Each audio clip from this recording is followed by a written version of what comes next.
makers, I'm inviting you to come along with me as I talk about this project that I made for the Tim Holtz Idea-ology Christmas 2022 release.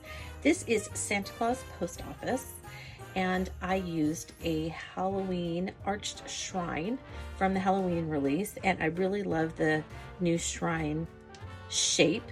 And I used quite a few things from the baseboards. So this is from the holiday Christmas baseboards, these wonderful red doors. And also I used one of the window baseboards, these new great wreaths, lots of the snowfall and the remnant rubs. And then when we turn around, we can enter Santa's post office. And here we have the mail chutes for the nice letters and the naughty letters, and then they go into either the North Pole mail sack or they go into the post coal bucket. And then we have some mail boxes for some of the elves, and we have a lot of brown paper packages tied up with string. So I'm going to talk through all these details at the end, but I did want to start off showing you how the project ended up, and then also issuing a little apology. I was in the throes of making, and so I haven't seen it yet because I haven't edited any of these for the projects for the live release, but I have a feeling they're going to be a little bit chaotic, and they're definitely messy. I do know that because I didn't clean up anything. I just let you see my work surface exactly as it is, which was just an absolute disaster. Anyway, so I apologize ahead of time, but I still hope, definitely still hope that there's enough that I captured on video while I was doing this, that it will be an inspiration to you or helpful as you think through your own Christmas projects and what you want to make with ideology and your own imagination. So I hope that there's something that you will be able to take from this that you can use in your own makes. So let's, without further ado, get started on this Santa Claus post office. I have several projects going at once right now because I'm letting things dry, and so I'm working on other things. So I'm going to step in here and talk about this project that is hopefully going to be Santa's post office project. So I have an arched shrine that is my base, and I've covered the inside of the arched shrine with some backdrops, some of the Christmas backdrops. So I have the peppermint stripe backdrop on the inside. I have this reddish, it's a light red. There's also a darker kind of painted wood grain, and this is the lighter pinker wood grain. I haven't covered the sides yet because I need to sand, but on the back I used this green, oh, that was loud. On the back I used this green holly greenery, Christmas greenery, I guess, backdrop. And I'm going to put on the sides the green stripe. So the outside's going to be kind of green, the inside will be the red. And then on the back, I'm going to be putting the Santa's doorway on the back. So I think that'll look good. And I used, to make it say Santa's post office, I cut out a little sticker here. Where's the other one? Here. I cut this out, and I cut the words apart so that I could make them fit, because Santa Claus goes this way and post office goes this way. So I cut Santa and Claus and then post and office on that side. I think I'm going to put 2 wreaths on the door. I think that'll look really festive. So before I do that though, I'm going to go ahead and with my distress paints, I'm going to paint the leaves green and the berries and the bow red. So I'll have that on there. Now for the sides, what I'm going to do is it's going to be this green stripe.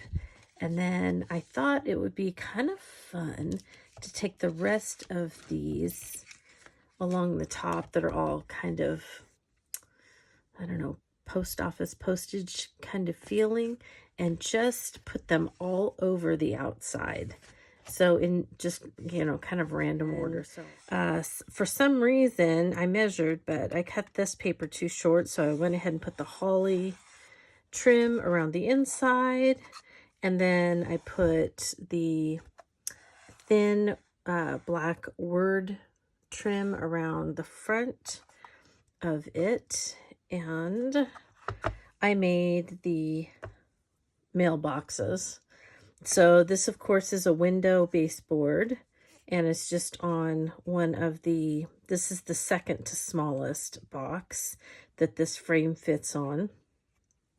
And the way that I made boxes is I just cut some very thin chipboard, one that went across the middle and then two that would go across here, and I kind of measured it and I drew lines on each one as to where I would need to cut the thickness of the, you need to cut a slit that's the thickness of the chipboard, and then you put them together. So you cut it most of the way on one and most of the way on the other, and then you kind of put them together like that.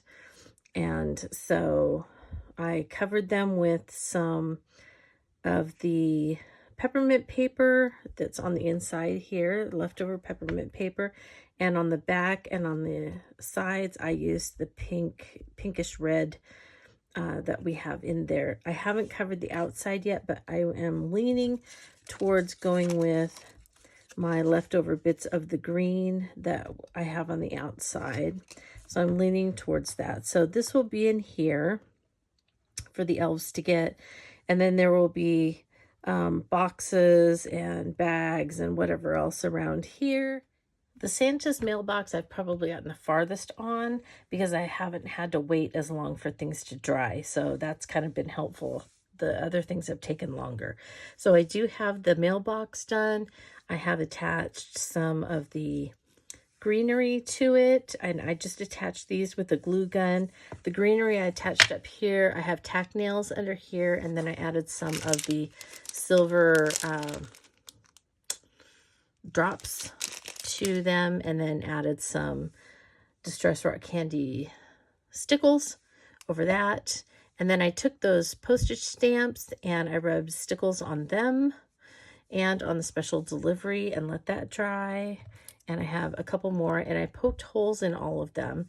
And so I actually tied these onto the garland, and then I snipped it really short, and I just made the special delivery look like I had tied it on, but I really didn't. I've just hot glue gunned that one in place. And then these are all tied on, and they're kind of wrinkled, and I just thought it would be fun to use the postage stamps as part of the garland. And then I took one of the candies, and they're pretty thick, and so I sliced it into 3, and then I cut it up, and I used bits and pieces throughout. So this is the only whole piece up here. And I also put glossy accents. I rubbed them in glossy accents and then just dumped them in my Distress Rock Candy glitter and shook it around, and then pulled them out, and they were ready to go. So that's how I did that one. And then let's talk about the back real quick. Did I show you the sides? I can't remember. This is the sides with all of the new Christmas rub-ons. And I just used the top part that had all of the postage rub-ons. So I did those all on the side. And then I'm going to do, this is going to be I'm going to cut from the Village series. I'm going to cut some of the rooftops out of just probably white wood grain, attach that on. I might use the Ranger gray wood grain, attach that on, and then just do a little bit of the snowfall grit paste on that. On the back will be the Santa's door, and so that will be at the bottom here, and because there will be snow all around the base of this. And so it'll be Santa's post office door. I got the wreaths done, and so you can see all the detail there with the snowfall grit paste. I just absolutely love how it just looks so icy and so snowy. It's really quite amazing the way it looks when it dries. And then I put some on these, and then again sprinkled some glitter, and I used my palette knife and put a little bit where I thought this would stick out and where I thought this would be sticking out and would have collected some snow as well. Now, one more thing about the front, and that is that I'm going to have the little things are for sale, obviously, in the post office. So those are going to be here. our boxes for our elves, happy, bright, jolly, merry, and joyful. And then what I want to do is I want to have two things that hold the naughty and nice letters. And so I do have kind of this, it's a little bit big, but I have this velvet bag that was in a kit. I think it was in a Christmas kit from Paula Cheney from a few years ago.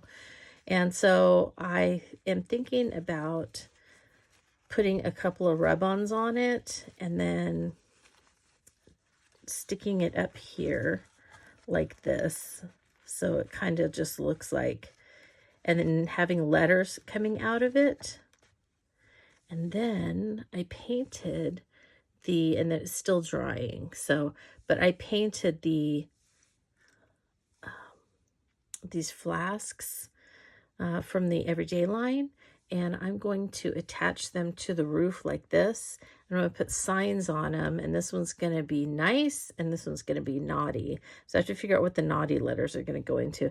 And then it's like the letters are coming out of the chute and down into the Santa bag or into the, I've got to find something else like a bucket for a bucket of coal. So I think I'm going to stick those up in there for that. So that was the other addition to what I'm working on. So waiting for that paint to completely dry, and I need to do another coat and then add some little details to that. Where I left off with this one, so I want to kind of update you real quick. So I got that bag attached in here, and then I colored a cauldron and put a rub-on on the front of that one so that it can have the naughty letters, and this one will have the nice letters.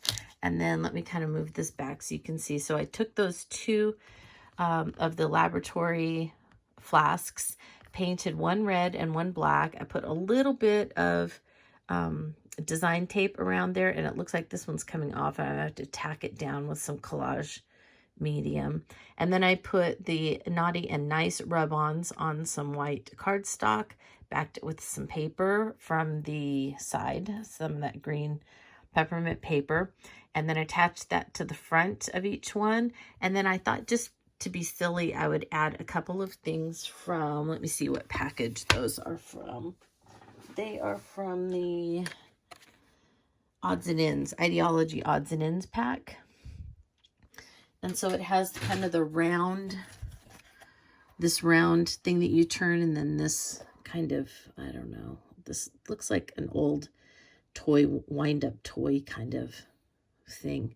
So I just thought it would be fun to put on those, and then it would be like when they're ready to have the nice letters come in, they turn this so that the nice letters and the naughty ones, they can turn it so that they would come out. I just thought that was silly and kind of fun.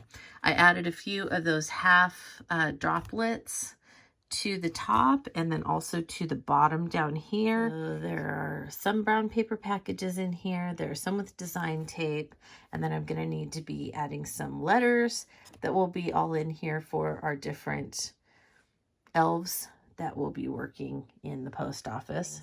I'm feeling like I want to have lights in here, but I just am not sure how I'm going to make that work. Just because I don't really have anything to hide them behind so that you can really see up in here, but I want you to be able to see what's going on up in there too. So I'm not really sure what to do about lights at this point. At this point, I am making a whole bunch of packages, and I'm going to need to make a bunch of letters to go in here and then kind of in here. So I'm sure there is a much better way to do this than the way that I am doing it, but I'm really just wrapping things up with an old lunch bag that I cut up. So these are just wooden blocks that I got from the hobby store, and then just pieces of leftover, you know, the birchwood or foam or whatever you have, pieces of chipboard that you can layer. So I'm just wrapping them in actual lunch bag is all that is, like a package. And then a couple of them I wrapped in design tape, but most of them just brown packages. And then I am tying around them either some crafter's twine that I still have. I think this is craft thread. I think this is really hard to find. It was by Tim's Eclectic Elements fabric line, and so I think this has been long discontinued, but I just still have some. So if you have some thick kind of string or twine or something like that you can use, that's fine. So I have it in multiple colors, and I'm tying that around some of them, like this one.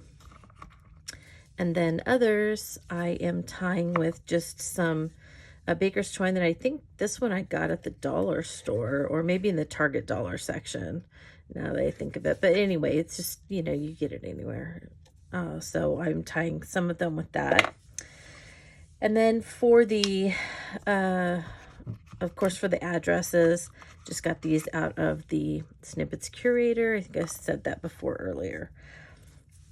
So on some of the letters, I'm going to add some more of these, I think, or I may just keep them on the packages. But I need to make letters, and so I have been trying to find the size of letter that I want. So there was this one that makes a pretty good letter on its own. It's pretty big, but it looks pretty good on its own. So then I was trying to figure out, how do you make an envelope that's this tiny? And I really am not sure. And so this is where I know that some of you makers are like, yeah, I totally know how to do this. And probably I'm doing it all wrong, but this is all I could figure out while I'm sitting here just trying to finish this project. I need to finish this project.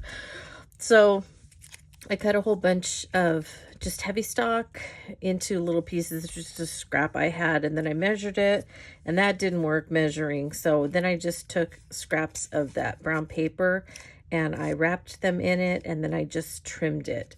So I would take and I would wrap it first this way. So I would just fold a piece of, I'm trying to see if I have another piece in here that I can show you with, but I think I threw most of it away. So I'll do my best. So it was like a big rectangle, okay?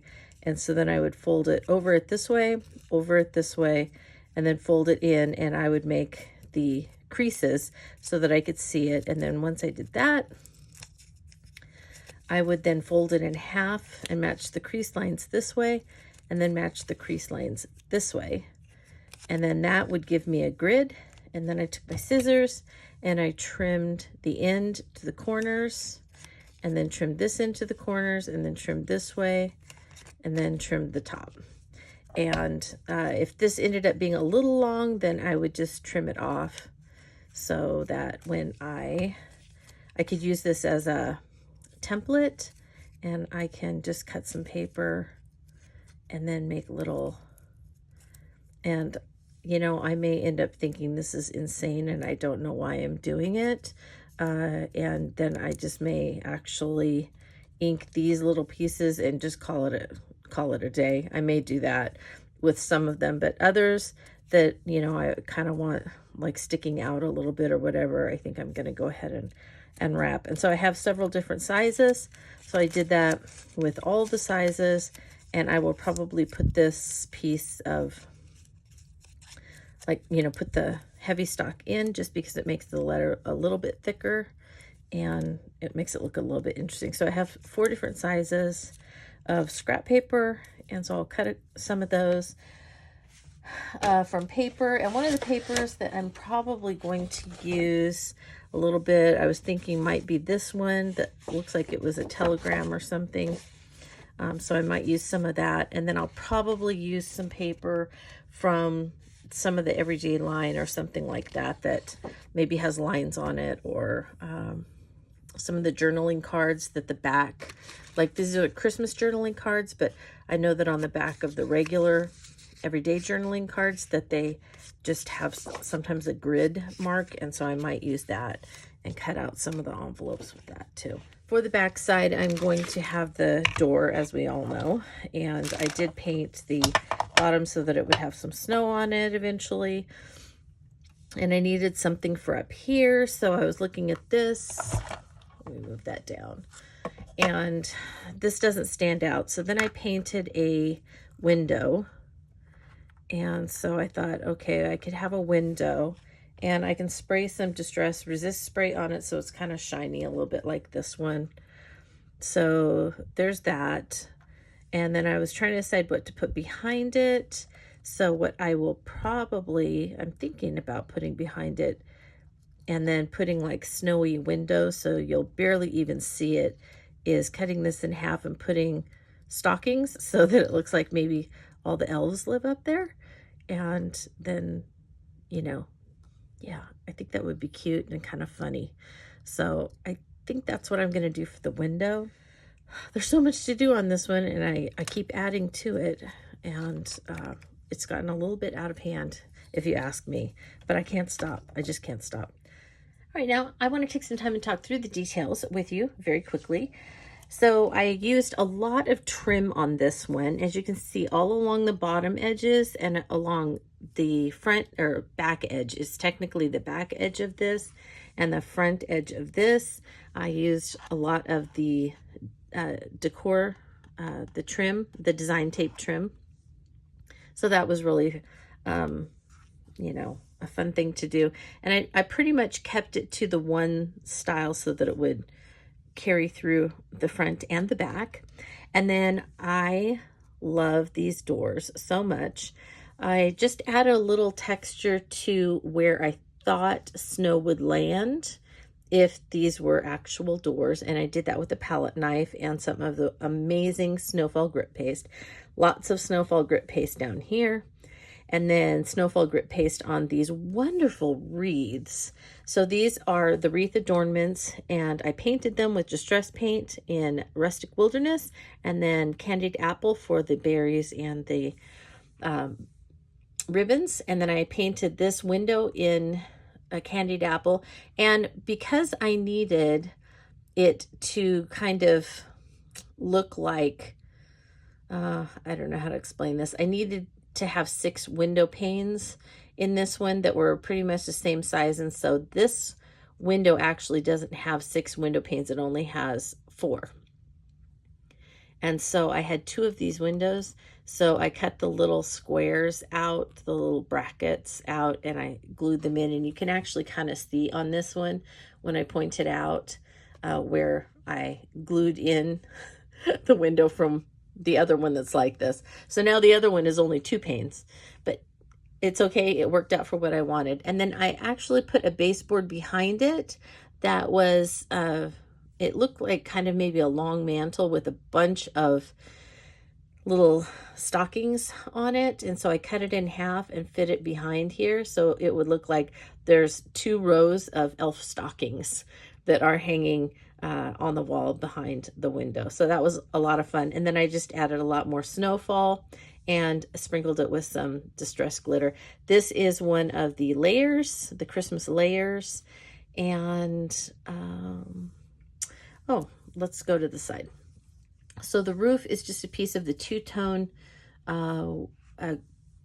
gray two-tone wood from Tim Holtz and Ranger. And then I cut out some of the roof tiles from the Village series out of the same gray two-tone wood grain and put that on here, and then just put a bunch of the Snowfall Grit Paste all over it. For the side, this is made using the green peppermint stripe base backdrop paper. And so I cut it to put on this side and then actually on the other side. And this is a backdrops paper. This is a backdrops paper. Then I took, you get 2 pieces of the Remnant rubs, the Christmas Remnant rubs, and they have the whole top of it is all postcard, mail, that kind of theme, which is what really actually inspired this piece. And I was kind of wondering, what am I going to do with all those post office Remnant rubs? Well, this is what I decided to do. So I just rubbed them all over on the paper. Once I got it put on here, I just went and took 1 for each side and cut as many postage type Remnant rubs as I could, and I just layered them all over the place. And some of them just have parts. And so I did all of that before I put the roof on. You can even see that you can put some of them over each other, and I think it looks just fine. So, and in fact, this is one half, and then this is the other half, and then I used this kind of cancel thing to go through both of those. So see, you just layer them up. Same thing on this side. You just layer them up and fill in spaces. And I think that's really fun. I enjoyed this little process of just kind of collaging all those remnant rubs on the sides. All right, now let's step into Santa's post office. And on this side, I covered it with the red peppermint stripe base backdrop on the inside, and then that kind of pinkish reddish wood on the very back. I also used that for inside. This is a vignette box here, and then this is just the window that I put on it, and I didn't do anything to it. I didn't paint it or anything like that. I kind of just decided I wanted it the rustic look that it had and not to have it detract from too much. These are the labels stickers, and they are, I cut some of the sayings apart so that they could be kind of like they were elf names, and that these were mailboxes for six of the elves. For the packages, I wrapped, as you saw, I did the wood, pieces of wood, pieces of chipboard, the little wood blocks, whatever I could find. This was a bag from a kit that I got, and I put some more rub-ons on that. And then all the letters were just piece. I actually ended up getting a backdrop from the regular line that is a giant envelope, and it has the, actually I think I have a leftover bit. So it looks like this, and it has the cigar box on the back side of it, and I don't know which backdrop set it is from, but it's just a giant envelope. So I ended up using that for most of my letters, and then I used the curator to find little things that would look like addresses, and I put those on the packages, and I put those on the letters. And then you can see on some of the letters that I added a little bit of the design tape, the trim around the edge to kind of look like postage. You know how they, sometimes the airmail has a particular, the red, white, and blue that goes around it. So you can kind of see there's also within some of the different snippets and ephemera packs and things like that, you will find things like this with special delivery. And I also put one up here. For the top of this make, I have the pine twine that's going around the top, and I have added some sugared candies that I talked about earlier. I found these, I didn't realize before that the little pieces with the 4 stamps on them were actually perforated, so that when you tear them apart, they have this cool stamp edge. And I don't remember ever seeing that. So if that's new this year, I love it. Tim and Paula. If it's not new and I just haven't noticed, sorry. I thought we cut those apart for years. So I also added the special delivery here. These are tack nails that I put in, and then I added a silver droplet, and that these are the red droplets. So the droplets come in 2 packets. You have the metallics, which is the silver or the gold, and then you have the red, and then there's like a light blue and a green in another packet. And so these are from the second packet. Now at the top, I have the mail chutes, and the mail chutes are made from those laboratory glass flasks that are part of the regular line. And then I also have these 2 little little gear things so that you could open the mail chutes with both of them. And then I made them a little bit longer by just wrapping a little strip of black craft stock around the lip and gluing it with Distress Collage Medium, letting it set, and then painting it silver. And so that's how it kind of extended them down a little bit longer. The Naughty and Nice came from the Remnant rubs, and then Santa's the mail sack is just full of all these fun letters with which I made the same way that I made these letters down here. And then when I was making the Naughty bucket to hold it in, this is a cauldron, and so I painted it with metallic and then just kind of went over it with a little bit of white, just to kind of try and make it look like galvanized metal. And then I made a handle for it out of just distress metallic craft stock that I glued the craft part back to back, and then I painted both of the sides were metallic at that point, so I painted it with red candy apple distress paint. Once it was dry, I went over it with a little bit of black soot distress paint and then wiped that off to make it look old and as if it had been on here with a lot of the coal. And then I added a little hardware head to this side, hot glue gunned it in place. I put a big bauble in the bottom to take up most of the space, and then on top of it I put some grit paste that had been colored with black soot distress paint so that it would look like coal when it dried, and so I think that did the job. It does look like coal. And then I added some of the naughty letters that came through, and I was kind of thinking the naughty letters look just like the nice letters, so I'm not sure how Santa would know the difference. And so as I was kind of thinking about it, I went back to a couple of the collage tiles that I had been using to cut apart and find some different things for the mail slots, and there was one of them had a Santa on it, and I thought, oh, you know what would be really naughty is if someone, you know, drew on the picture of Santa and put that in their mail or whatever. And so that's what I did. So I drew the picture of Santa. So, you know, sometimes I put in little details that just make me laugh. Sometimes I put in details that are really meaningful to me. And so anyway, this is one of the details that just makes me laugh, and I hope it makes you chuckle as well. So that's pretty much it for the details on my Santa's post office. I did not light this up. I considered it several times, and then I just decided, you know what, I think it speaks for itself, and I'm not going to go ahead and worry about where I can put a light. I just really love all the details on all the sides, and I'm going just to let it speak for itself. So thank you so much for following along on this chaotic tutorial for Santa Claus Post Office. And if I didn't make anything clear, and I'm sure there are several things that weren't clear with this, please contact me through my blog at playswellwithpaper.blogspot.com. There is a comment section on the right hand column, and if you comment, don't comment on the post as much as if you really want to hear back from me. I can't comment back on your posts and have it alert you. So if you contact me in the contact section in the right hand side column, that will then be emailed directly to me, and I will be able to get back to you and answer any questions or clarify anything. All right, so thank you so much for following along with me on this tutorial. I hope that you found something that was inspiring to you and to your makes for the season, and I hope that you have a very creative day.